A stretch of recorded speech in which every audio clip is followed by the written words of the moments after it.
All right, so in this clip, I show a fire engine coming by, and we're in the middle here, so the fire engine is coming by, and we know that as the fire engine's coming this way, the pitch is higher, and then when the fire engine goes beyond, the pitch drops, and so the as that pitch is higher here, we're going to figure out why that is. And so if we look at the visual of that, at rest, the sound is going out spherically. It's just shown by these rings here, and so the wavelengths hit us at at the same rate. But if the fire truck is moving like this, all these wavefronts get bunched up together. The wavelengths get shorter, right? So these get shorter. So V equals frequency times wavelength. If the wavelength gets smaller, frequency must get bigger for the V to be the same, right? So frequency is higher. It's a higher pitch as we move towards us here. But then as the truck moves away, these are more spread out. So the wavelengths are longer, perceived frequency is lower. So the pitch is, the perceived pitch is lower. Now this is the same speaker though, right? It's pumping out the same sound. It's just that those wavefronts are getting bunched up or spread out. And then, we have the apparent frequency changing, which is the pitch, the apparent frequency, but again, the objective frequency of that speaker stays the same. And then the speed of the sound depends only on the medium itself. So what we can do is we can actually calculate what's going on with, the sound source and the wavelengths. And we can do that through, these equations here. These are actually, these you'll see in the Giancoli textbook. The one that we're going to use is a little bit different. We'll look at that here. So let's go ahead and see if you can think through this situation. Let's say we're running towards an alarm bell. What will we hear compared to what the sound bell is actually putting out, the objective frequency? So what do we actually hear? So go ahead and pause the clip and write down what you think, and then when you're ready to check, you can hit play to continue. All right, so yeah, you should hear a higher pitch. So the waves, right, the spherical waves as they go out, as we approach them, we're just going to encounter them more quickly, right? So as we encounter them more quickly, the pitch is going to be higher to us because our eardrum's going to be going back and forth faster. So the wavelength again remains the same, but the wave speed is different according to the observer, right? So the wavelengths are the same, but speed changes. Therefore, because speed changes, wavelength stays the same frequency. The apparent frequency that we hear must change. All right, so these are the two equations that we use to fit all four scenarios, whether a source is moving away from us or towards us, or whether we're moving towards a source or away from the source. And so what these variables are, V is the speed of sound, and so you have that there. You have the US, which is the speed of the source. You have U0, which is the speed of the observer.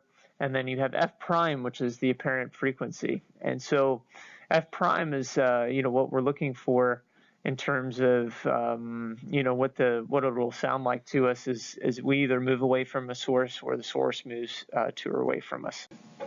All right, so let's say we have a source that's moving towards us, and their speed is 15 meters per second, and the speed of sound in the air is 343 meters per second.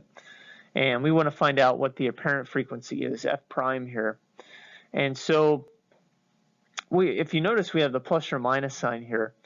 And so with that plus or minus sign, we need to know which one to use. Is it going to be plus or is it going to be minus?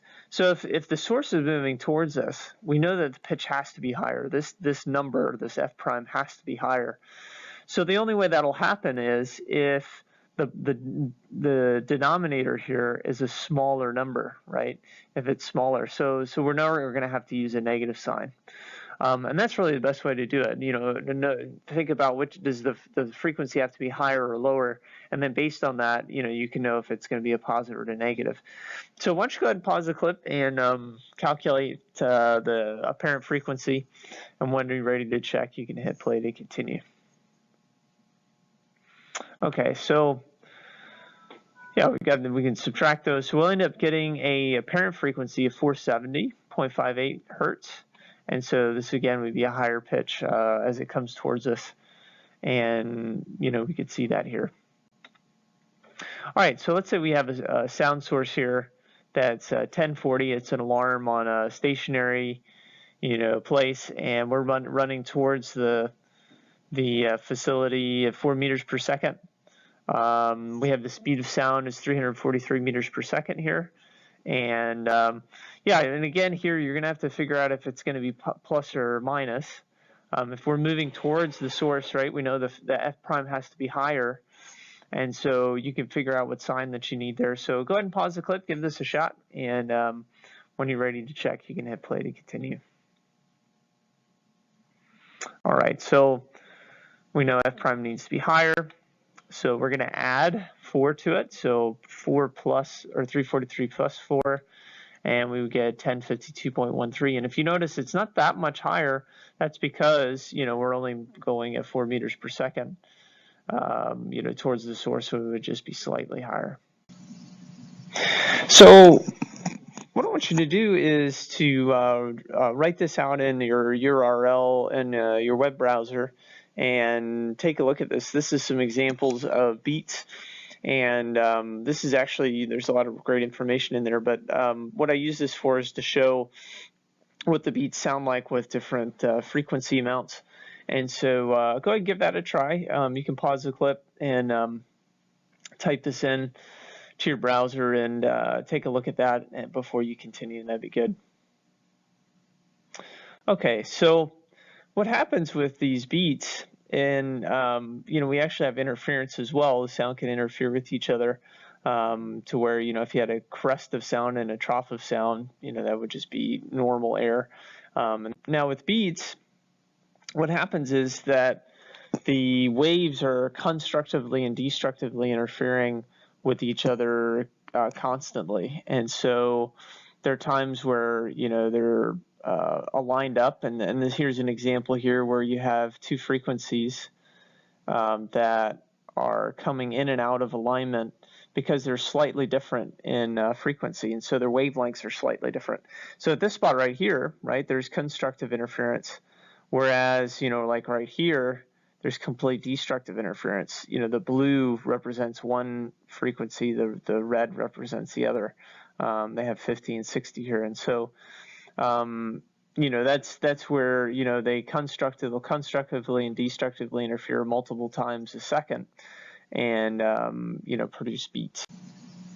So beats are where we have two waves of slightly different frequencies interfering with each other, and their interference pattern happens to where you have soft and loud sounds multiple times, and so and then sometimes multiple times a second. So a variation from soft to loud back and forth is called a beat, and it's the vibration, that superposition of those two waves. So in other words, if let's say you had a tuning fork that was 440 hertz, we'll say, and let's say you had another tuning fork that was 443 hertz.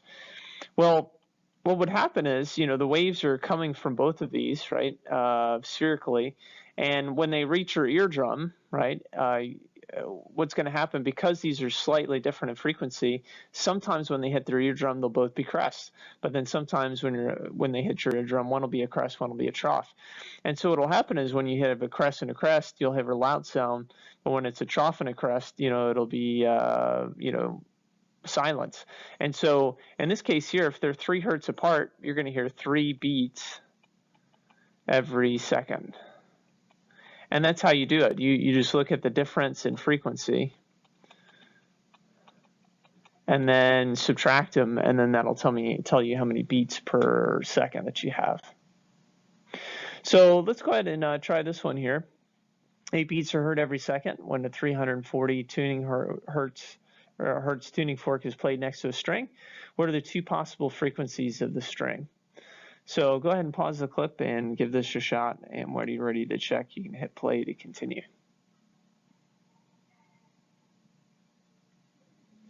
All right, so if you hear 8 beats, that means it could be 8 higher or 8 lower. And when you're tuning the string, if you make the tension higher or lower here, if it gets worse, then you know that you tuned it the wrong way, right? But if it gets less beats, you tuned it the right way.